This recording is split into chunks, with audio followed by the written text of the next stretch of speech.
ఇర్మియా 2వ అధ్యాయము. మరియు యెహోవా వాక్కు నాకు ప్రత్యక్షమై ఈలాగు సెలవిచ్చెను. నీవు వెళ్ళి యెరూషలేము నివాసుల చెవులలో ఈ సమాచారము ప్రకటింపుము. యెహోవా సెలవిచ్చున్నదేమనగా, నీవు అరణ్యములోను విత్తనములు వేయదగని దేశములోను నన్ను వెంబడించుచు నీ యవ్వన కాలములో నీవు చూపిన అనురాగమును నీ వైవాహిక ప్రేమను నేను జ్ఞాపకము చేసుకొనుచున్నాను. అప్పుడు ఇశ్రాయేలు యెహోవాకు ప్రతిష్ఠిత జనమును, ఆయన రాబడికి ప్రథమ ఫలమును ఆయను. అతని లయపరచు వారందరూ శిక్షకు పాత్రులైరి. వారికి కీడు సంభవించును. ఇదే యెహోవా వాక్కు. యాకోబు ఇంటివారలారా, ఇశ్రాయేలు ఇంటివారలారా, మీరందరూ యెహోవా వాక్కు వినుడి. యెహోవా ఈలాగు సెలవిచ్చుచున్నాడు. నాయందు ఏ దుర్నీతి చూచి మీ పితరులు వ్యర్థమైన దానిననుసరించి తాము వ్యర్థులగునట్లు నా యొద్ద నుండి దూరముగా తొలగిపోయిరి. ఐగుప్తు దేశములో నుండి మమ్మను రప్పించిన యెహోవా ఎక్కడనున్నాడని అరణ్యములో అనగా ఎడారులు గోతులు గల దేశములో అనావృష్టియు గాఢాంధకారమును కలిగి ఎవరును సంచారమైనను నివాసమైనను చేయని దేశములో మమ్మును నడిపించిన యెహోవా ఎక్కడ ఉన్నాడని జనులు అడుగుటలేదు. దాని ఫలములను శ్రేష్ఠ పదార్థములను తినునట్లు నేను ఫలవంతమైన దేశములోనికి మిమ్మును రప్పింపగా మీరు ప్రవేశించి నా దేశమును అపవిత్రపరచి నా స్వాస్థ్యమును హేయమైనదిగా చేసితిరి. యెహోవా ఎక్కడ ఉన్నాడని యాజకులు అడుగరు, ధర్మశాస్త్రోపదేశకులు నన్నెరుగరు. ఏలికలును నా మీద తిరుగుబాటు చేయుదురు. ప్రవక్తలు బయలు పేరట ప్రవచనములు చెప్పుదురు. నిష్ప్రయోజనమైన వాటిని అనుసరింతురు. కావున నేనిక మీదట మీతోనూ మీ పిల్లల పిల్లలతోనూ వ్యాజ్యమాడెదను. ఇది యెహోవా వాక్కు. కిత్తీయుల ద్వీపములకు పోయి చూడుడి. కేదారునకు దూతలను పంపి బాగుగా విచారించి తెలిసికొనుడి. మీలో జరిగిన ప్రకారము ఎక్కడనైనను జరిగినదా?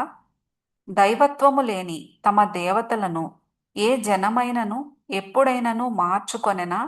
అయినను నా ప్రజలు ప్రయోజనము లేని దానికై తమ మహిమను మార్చుకొనిరి. ఆకాశమా, దీని బట్టి విస్మయపడుము, కంపించుము, బొత్తిగా పాడైపొమ్ము. ఇదే యెహోవా వాక్కు. నా జనులు 2 నేరములు చేసియున్నారు. జీవజలముల ఊటనైన నన్ను విడిచియున్నారు.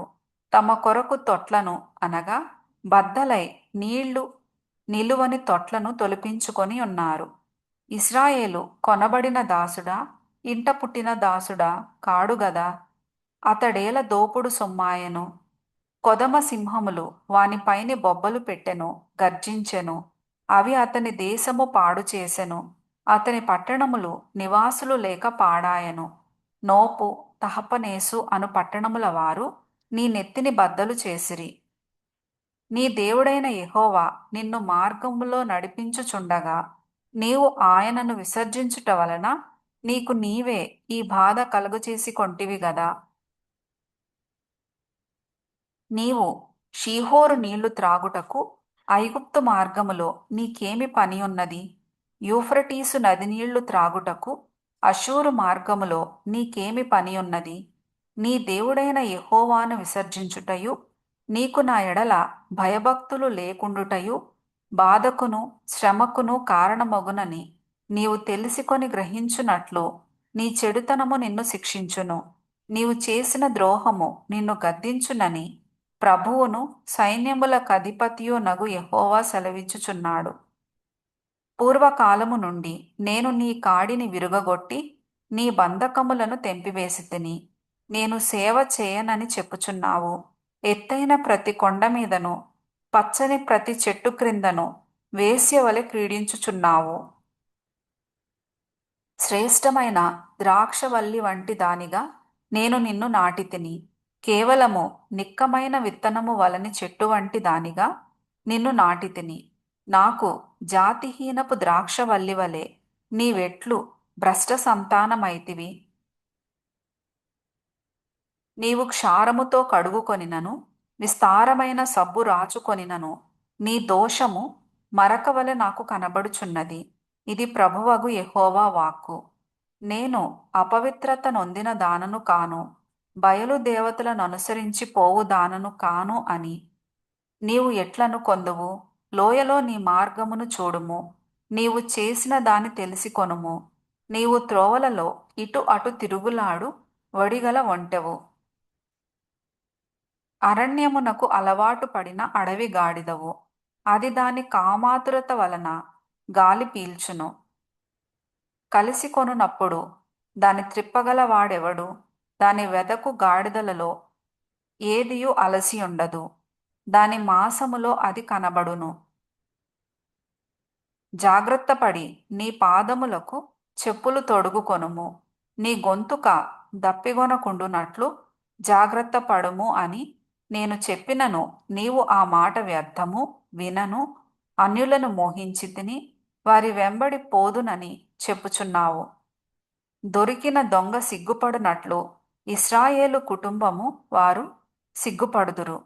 నీవు మా తండ్రివని మ్రానుతోనూ నీవే నన్ను పుట్టించితివని రాతితోనూ చెప్పుచు వారును వారి రాజులను వారి అధిపతులను వారి యాజకులను వారి ప్రవక్తలను అవమానము నొందుదురు.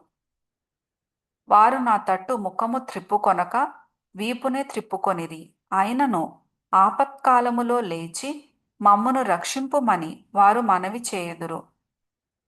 నీకు నీవు చేసుకొనిన దేవతలు ఎక్కడనున్నవి? అవి నీ ఆపత్కాలములో లేచి నిన్ను రక్షించునేమో. యూదా, నీ పట్టణములెన్నో నీ దేవతలన్నీయే గదా. మీరందరూ నా మీద తిరుగుబాటు చేసినవారు నాతో ఎందుకు వాదించుదురని యెహోవా అడుగుచున్నాడు. నేను మీ పిల్లలను హతము చేయుట వ్యర్థమే. వారు శిక్షకు లోబడరు. నాశన వాంఛగల సింహము వలె మీ ఖడ్గము మీ ప్రవక్తలను సంహరించుచున్నది. ఈ తరము వారలారా, యెహోవా సెలవిచ్చు మాట లక్ష్యపెట్టుడి. నేను ఇశ్రాయేలునకు అరణ్యము వలెనైతినా, గాఢాంధకార దేశము వలెనైతినా, మేము స్వేచ్ఛగా తిరుగులాడు వారమైతిమి. ఇకను నీ యొద్దకు రామని నా ప్రజలేల చెప్పుచున్నారు. కన్యక తన ఆభరణములను మరచునా, పెండ్లి కుమారి తన వడ్డాణమును మరచునా? నా ప్రజలు లెక్కలేనన్ని దినములు నన్ను మరచియున్నారు. కామము తీర్చుకొనుటకై నీవెంతో ఉపాయముగా నటించుచున్నావు. అందువలన నీ కార్యములు చేయుటకు చెడు స్త్రీలకు నేర్పితివి గదా. మరియు నిర్దోషులైన దీనుల ప్రాణరక్తము నీ బట్ట చెంగుల మీద కనబడుచున్నది. కన్నములలోనే కాదుగాని నీ బట్టలన్నిటి మీదనూ కనబడుచున్నది. అయినను నీవు నేను నిర్దోషిని, నిశ్చయముగా ఆయన కోపము నా మీద నుండి తొలగిపోయినని చెప్పుకొనుచున్నావు. ఇదిగో పాపము చేయలేదని నీవు చెప్పిన దాన్ని బట్టి నీతో నాకు వ్యాజ్యము కలిగినది. నీ మార్గము మార్చుకొనుటకు నీవేళ ఇటు అటు తిరుగులాడుచున్నావు. నీవు అష్షూరును ఆధారము చేసుకొని సిగ్గుపడినట్లు ఐగుప్తును ఆధారము చేసుకొని సిగ్గుపడెదవు. చేతులు నెత్తిని బెట్టుకొని ఆ జనమునొద్ద నుండి బయలు వెళ్ళెదవు. యెహోవా నీ ఆశ్రయములను నిరాకరించుచున్నాడు. వాటి వలన నీకు క్షేమము కలుగదు.